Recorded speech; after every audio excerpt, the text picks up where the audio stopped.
ध्येयं सदा परिभवग्नमभीष्टदोहम् तीर्थास्पदं शिवविरञ्चिनुतं शरण्यम् भृत्यार्तिहं प्रणतपालभवाब्धिपूतम् वन्दे महापुरुषते चरणारविन्दम्।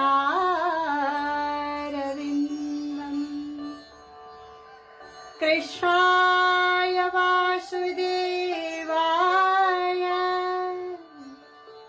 हरये परमात्मने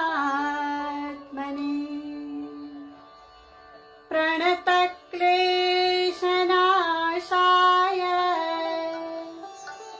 गोविन्दाय नमो नमः। जय श्री कृष्ण, जय राधेश्याम। आज म हजुरहरूलाई यस भिडियोमा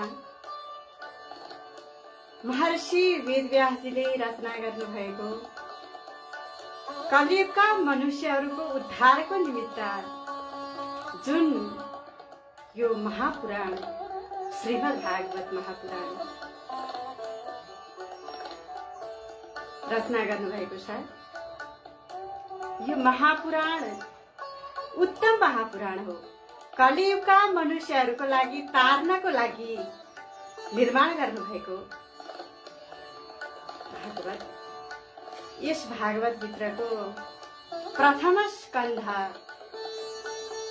जहाँ भीष्म पितामहले गर्नुभएको जुन स्तुति छ, यस स्तुतिलाई हजुरहरूलाई यो श्लोकको व्याख्या सुनाउन गइराखेकी छु। यस श्लोकलाई अर्थलाई सुनेर हजुरहरूले लाभ लिन सक्नुहुन्छ। यो भीष्म स्तुति श्रीमद् भागवतका 5वटा स्तुतिलाई महत्त्वपूर्ण मानिएको छ।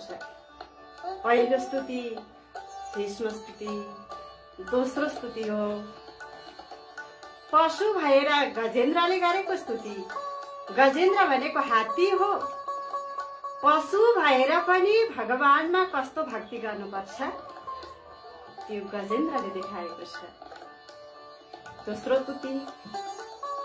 तेस्रो स्तुतिमा प्रहलादजीले गर्नुभएको स्तुति।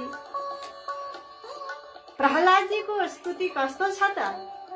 प्रहलादजीले गर्नुभएको छ, हे भगवान, मन्ये धनाभिजन रूप तपः श्रुतौजः तेजः प्रवाह बल पौरुष बुद्धि योगः नाराधनाय हि भवन्ति परस्य पुंसो भक्त्या तुतोष भगवन् गजयूथपाल। प्रहलादको स्तुति भगवानलाई प्रसन्न पार्ने साधन भक्ति हो। भक्तिले नै भगवान प्रसन्न हुनुहुन्छ।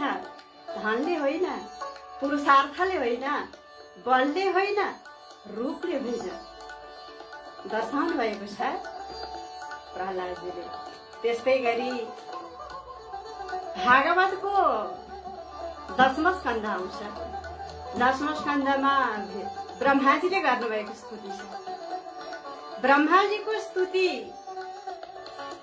ब्रह्माजीलाई पनि शंका आएर यो भागवतको 10वां स्कन्धको 14औं अध्यायको जुन श्लोक छ, 14औं अध्याय छ, यसलाई भनिएको छ ब्रह्माजीको मोह निवारण लीला।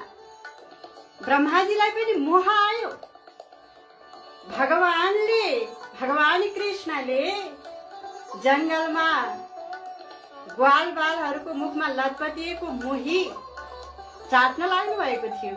प्रसंग आउँछ भागवतको विस्तृत लीला कथामा।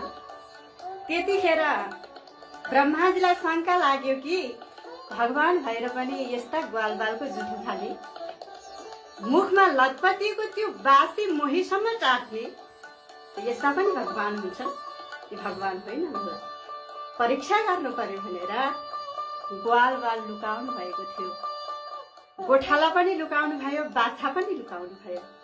त्यतिखेर भगवान श्री कृष्णले स्वयं भगवान श्री कृष्ण नै बाछा पनि बन्नुभयो, गोठाला पनि बन्नुभयो र ब्रह्माजीको मोहलाई नाश गरिदिनु भयो। त्यसै हुनाले भनिन्छ बालकको माता पिताको र गुरुको कहिले पनि परीक्षा लिनु पर्दैन। शिक्षा पाउनु पर्दैन, यहाँबाट यो शिक्षा पाउनुपर्छ। अर्को छ वेद स्तुति।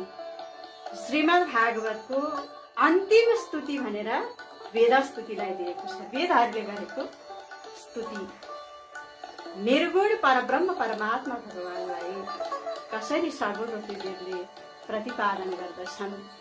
यो वेदहरूले गरेको स्तुति 5वटा स्तुति नै महत्त्वपूर्ण छन्। यी स्तुति मध्ये आज म हजुरहरूलाई यो भीष्मजीले गर्नुभएको स्तुति, भीष्मजी भागवते धर्मलाई जान्ने अनेकौं भक्तहरू मध्ये एक महान भक्तका रूपमा भीष्मलाई चिन्न सकिन्छ। अब यहाँ भीष्मले गर्नुभएको स्तुति छ। म हजुरहरूलाई पहिला श्लोक उच्चारण गरेर सुनाउँछु, तत्पश्चात यसको व्याख्या सुरु हुन्छ। भीष्म उवाच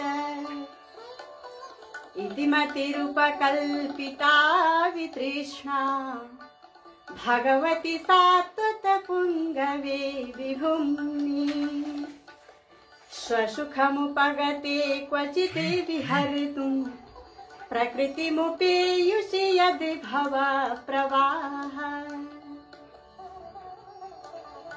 जब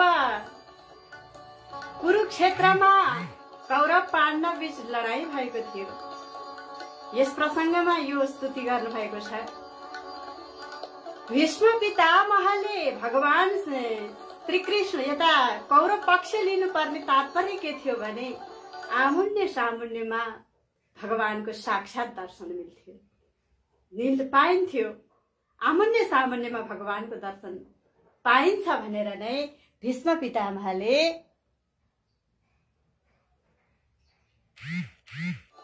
दर्शन गर्नुभएको थियो। भगवानको दर्शनको लागि नै कौरवको पक्ष लिनुभएको थियो।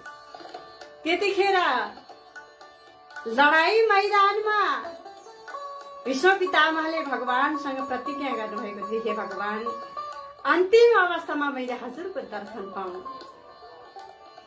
मेरो प्राण छुट्ने अवस्थामा मैले हजुरको दर्शन पाएर मेरो यो शरीर छुटोस्। युधिष्ठिर महाराजजी हुनुहुन्थ्यो धर्मको अवतार। धर्मको धर्मराज युधिष्ठिर भनिन्छ, जसलाई स्वयं धर्मराज नै युधिष्ठिर। अब दुर्योधन पक्षका सबै मरिसके, स्वयं भगवान श्री कृष्ण नै 5 पाण्डवको पक्षमा हुनुहुन्छ भने अब दुर्योधनहरू रहने कुरै भएन। मरिसकेका थिए। युधिष्ठिरलाई चिन्ता पर्यो, पश्चाताप पर्यो, आफ्नै भाइहरूलाई मारेर म राजगद्दीमा बस्नु शोभा दिँदैन, यो धर्म हुँदैन। हे भगवान, लिएर जानुहोस् मलाई भीष्म पितामह कहाँ। भीष्म पितामह पनि सरसैयामा सुत्नु भएको छ। भीष्म पितामह धर्मलाई जान्ने के ज्ञान बताउनुहुन्छ। अन्तिममा उहाँको ज्ञान सुनेर मेरो कल्याण होस्, मलाई लिएर जानुहोस्। युधिष्ठिरको चिन्ताको नाशको लागि भगवान कृष्णले यता भीष्म पितामहको जुन वचन थियो कि म अन्तिम अवस्थामा म दर्शन दिउँला, भगवान कृष्णले त्यो वचन पूरा गर्नको लागि भीष्म पितामह जहाँ सरसैयामा सुत्नु भएको थियो त्यहाँ पुग्नुभयो। त्यहाँ पुगिसकेपछि भीष्म पितामहले अब भगवान दण्डवत गरौं, शरीरभरि बाँडै बाँड्छ, उठौं सकिँदैन, नउठौं, स्वयं भगवान पाल्नु भएको छ। मनमनैले भगवानको अब स्तुति गर्नुभएको छ। हे भगवान, इतिमति रूपकल्पिता वितृष्णा भगवती सात्वत पुंगवे विभुम्नि स्वसुखमुपगते क्वचिदे विहरितुं प्रकृतिमुपेयुषि यदि भव प्रवाह। हे भगवान, जीवनभर मैले शुभ कर्म गरेर अनेकौं अनुष्ठान गरेर जुन मैले यो मनलाई शुद्ध पवित्र पारेको छु, हे परब्रह्म परमात्मा भगवान, सो सुखम भगवानको रूप नै हो सुखरूप। यस्ता परब्रह्म परमात्मा भगवान मेरो यो बुद्धि अनुष्ठान सत्कर्मले जुन शुद्ध पवित्र पारेको जुन बुद्धि छ, त्यो बुद्धि हे भगवान हजुरमा लागोस्। सबैभन्दा ठुलो पुरुषार्थ नै यही मान्नुपर्छ हामीले, भगवानमा बुद्धि लाग्नु, भगवानमा मन लाग्नु। त्यसैले भनेको छ भगवानमा मन लाग्नु नै सबैभन्दा ठुलो पुरुषार्थ हो, पहिलो नम्बरमा। तबसम्म जबसम्म हाम्रो मन भगवानमा लाग्दैन तबसम्म हाम्रो चित्त शुद्धि हुँदैन। चित्त शुद्धि बिना ज्ञान हुँदैन। त्यसै हुनाले यहाँ भन्नुभएको छ कि हे भगवान सुखमुपगते क्वचिद् विहरितुं प्रकृतिमुपेयुषि यदि भव प्रवाह। शुद्ध ब्रह्ममा, पूर्ण ब्रह्ममा सृष्टि स्थिति लय भन्ने नै हुँदैन। केवल ब्रह्ममा यो हुँदैन, तर भगवानले सृष्टि स्थिति लय गराउनु पर्यो भने साथा लिनुहुन्छ कसको त भने मायाको। मायालाई साथा नदिकन भगवानले सृष्टि स्थिति संहार गराउन सक्नुहुन्न। हे भगवान, हजुरले आफ्नो वैष्णवी मायाद्वारा नै संसारको सृष्टि स्थिति लय गराउनुहुन्छ।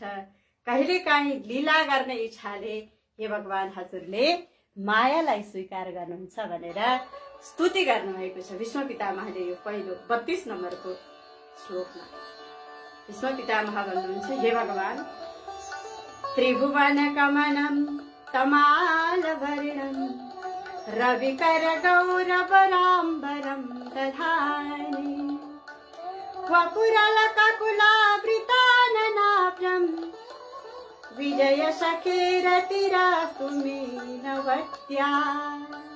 विष्णु पितामहजी भन्नुहुन्छ, भगवानको शरीर कस्तो छ त? भगवान कृष्णको शरीर कस्तो छ त भने त्रिभुवन कमनम, संसारको सबैभन्दा सुन्दर पवित्र भगवानको रूप बराबरको सुन्दर अरू पनि केही पनि पदार्थ यस संसारमा छैन। सुन्दर वस्तु खोज्नु छ भने भगवान हो, भगवान मात्रै हुनुहुन्छ पवित्र सुन्दर। त्यसैले भगवान कस्तो हुनुहुन्छ? त्रिभुवन कमनम, त्रिभुवनमै सुन्दर, अति सुन्दर शरीर हुनुभएका भगवान कृष्ण। तमाल वर्णम, भगवानको वर्ण कस्तो छ? नीलो आकाश जस्तो, नीलाम्बर आकाशको रंग जस्तो छ भगवानको त्यस्तै छ, नीलो वर्ण हुनुभएका भगवानको शरीर कस्तो छ? रविकर गौरवराम्बरं दधानि, भगवान सूर्यको जस्तो तेजिलो सुन्दर, सूर्यको किरण समान तेजवान भगवान शरीर। भगवानले आफ्नो जुन शरीरमा धारण गर्नुभएको वस्त्र छ, जुन पीताम्बर वस्त्र, भगवान सूर्यको किरण समान तेजिलो छ, फरफराइराखेको छ त्यो पीताम्बर। वपुरलककुलावृताननाभ्यं विजय सखेरतिरास्तु मे नवद्या। भन्नुहुन्छ भगवान कृष्ण कि हे भगवान, हजुरको कपाल कस्तो छ त भने नागबेली जस्तो बटारिएको, नागबेली हजुरहरूले देख्नु भएको होला, नागबेली कस्तो बटारिएको हुन्छ त्यस्ता भगवानका कपाल छन्, लटकारिएका भगवानका कपाल छन्। यस्ता हे भगवान विजय सखेरतिरास्तु मे नवद्या, हे अर्जुनका साथी, हे भगवान कृष्ण, म हजुरको चरणार बिन्दमा म कपट रहित, छल रहित भएर हे भगवान म हजुरलाई प्रेम गर्दछु। हजुरमा मेरो प्रीति होस्, प्रेम होस्। भीष्म पितामहले भगवान प्रतिको जुन निष्काम भाव, प्रेम प्रकट गर्नुभएको छ। यस स्तुतिमा भन्नुहुन्छ भगवान भीष्म पितामह, युधितुर गरजो विधुम्र विश्वके कतदुलितस्त्रमवारि अलङ्कृतास्ये मम निशिता शरैर्विविद्यमान त्वचि विलसत्कवचेस्तु कृष्णात्मा। भन्नुहुन्छ भीष्म पितामह, हे भगवान, युधिको अर्थ हुन्छ युद्धमा भगवान कृष्ण अर्जुनका पक्षमा, पाँच पाण्डवको पक्षमा, भीष्म पितामह कौरवका पक्षमा हुनुहुन्थ्यो। त्यो घोडाका टापहरूले उडाएका जुन धुलाका कणहरू जुन नागबेली परेका भगवान श्री कृष्णका कपालमा परेका छन्, धुलो मैलोले हल्लिँदै गरेका ती नागबेली परेका जुन कपालहरूबाट जुन पसिनाहरू खसेका छन् भगवानका शरीरबाट, मुखबाट, ती पसिनाका थोपाहरू नै भगवान श्री कृष्णलाई अत्यन्त अलङ्कृत गरेका छन्। ती पसिनाका थोपाहरूले नै यति सुन्दर हुनुभएका हे भगवान, मैले चलाएका जुन तिखा तिखा बाणहरू मम निशिता शरैर विभिद्यमान त्वचि विलसत्कवचेस्तु कृष्णात्मा। हे भगवान, मैले चलाएका जुन तिखा तिखा बाणहरू छन्, ती बाणहरूले, ती सुशोभित बाणहरूले जुन छालाहरू जुन छ्याछ्या भएका छन् हे भगवान हजुरका, त्यस्ता कवचले, हजुरसँग जुन कवच छ त्यो कवचले सुशोभित हुनुभएका हे भगवान, हे कृष्ण भगवान, हजुर मेरो अन्तःकरणमा हजुर प्रवेश गर्नुहोस्। म हजुरको शरणमा परे अन्तःकरणमा समर्पित होस्। जुन भगवान श्रीकृष्ण प्रति जुन समर्पित भाव भएर गर्नुभएको यो महत्त्वपूर्ण स्तुति हो। यो स्तुतिमा सपदि सखी बसो निसम्य मध्ये निज परयुर्बलयो रथं निवेश्य स्थितवती परसैनिकायुरक्षणा हरितवती पार्थ सखेरतिर्ममास्तु। स्तुति गर्नुहुन्छ भीष्म पितामहले, हे अर्जुनका, हे भगवान, हजुरले अर्जुनका कुरा सुनेर, हजुरले अर्जुनले जुन कुरा गर्नुभयो त्यो अर्जुनको वचनलाई सुनेर सपदि भनेको चाँडै नै, छिटै नै हे भगवान, कौरव र पाण्डवका सेनाको बीचमा अर्जुनको वचनलाई सुनेर हे भगवान हजुरले छिटै नै कौरव र पाण्डवका बीचमा हजुर रथ लिएर त्यहाँ रथलाई प्रकट राखेर हे भगवान हजुरले आफ्नो जुन दृष्टि छ, कृपा दृष्टिले जुन कौरव थिए, दुर्योधन आदि, ती कौरवहरूलाई आयु क्षीण गराइदिनु भयो, आयु क्षीण गराइदिनु भयो हे भगवान। स्थितवती परसैनिकायुरक्षणा हरितवती पार्थ सखेरतिर्ममास्तु। हे भगवान, अर्जुनको वचनले हजुरले आफ्नो दिव्य रथलाई लिएर कौरव र पाण्डवका बीचमा जुन दिव्य रथलाई राखेर आफ्नो दृष्टिले ती कौरवहरूको, दुष्टहरूको आयुलाई क्षीण गराइदिनु हुने हे परब्रह्म परमात्मा भगवान। यस्ता भगवान पार्थ सारथी हजुर भगवानका कृष्णमा मेरो नित्य प्रेम होस्, भक्ति होस् भनेर भीष्म पितामहले भगवान श्री कृष्णको दिव्य स्तुति गर्नुभएको छ। यो स्तुति अत्यन्त महत्त्वपूर्ण छ। यस स्तुतिको व्याख्या विश्लेषण गर्ने हो भने, विस्तार रूपले व्याख्या गर्ने हो भने त कयौं समय लाग्छ। मैले विस्तारपूर्वक भन्दा संक्षेपमा स्तुतिको व्याख्या गर्ने प्रयास गरेको छु भन्दै म यस भिडियोमा बाँकी श्लोकलाई अर्को भिडियोमा हजुरहरूलाई यो विष्णु स्तुति विषयमा बताउनेछु भन्दै म आचार्य साथी गार्गी चौलागाई सामग्री यस भिडियोबाट बिदा हुन्छु। जय श्री राधे, जय श्री श्याम, श्री